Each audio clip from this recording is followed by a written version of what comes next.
الرحیم میں ہوں مدثر راجپوت۔ ہر انسان کا سوچنے کا انداز مختلف ہوتا ہے۔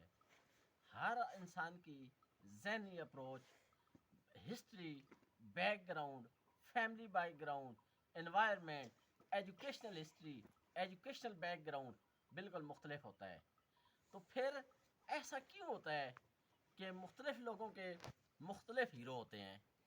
اس کی اصل جو وجہ ہے وہ یہ ہے کہ اگر ایک آدمی کے اندر لیڈر والی خوبیاں ہیں تو ان کے جو ہیرو ہوں گے وہ قائد اعظم محمد علی جناح ہوں گے۔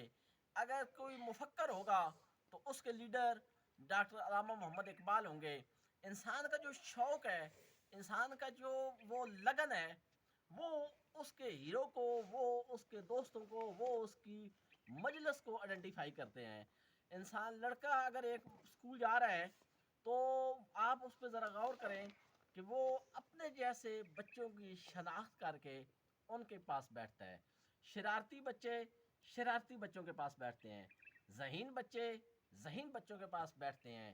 یہ اللہ تعالیٰ نے ایک سائیکالوجیکل نظام رکھا ہوا ہے، یہ ایک سائیکی ہے کہ انسان کا جس طرح کا شوق ہے وہ اسی شوق میں اپنے ماحول کو یا اس ماحول میں وہ چلا جائے گا جس میں اس کا شوق ہوگا۔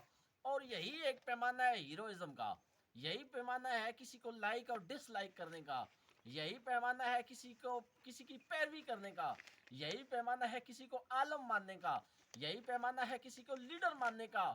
اس لیے جس کا جو شوق ہوگا وہ ایسی مجلس میں بیٹھے گا، وہ ایسی کتابیں پڑھے گا، وہ ایسے دوستوں کے پاس بیٹھے گا اور اس کے اپنے شوق کی طرح ہی رول ماڈل ہوں گے۔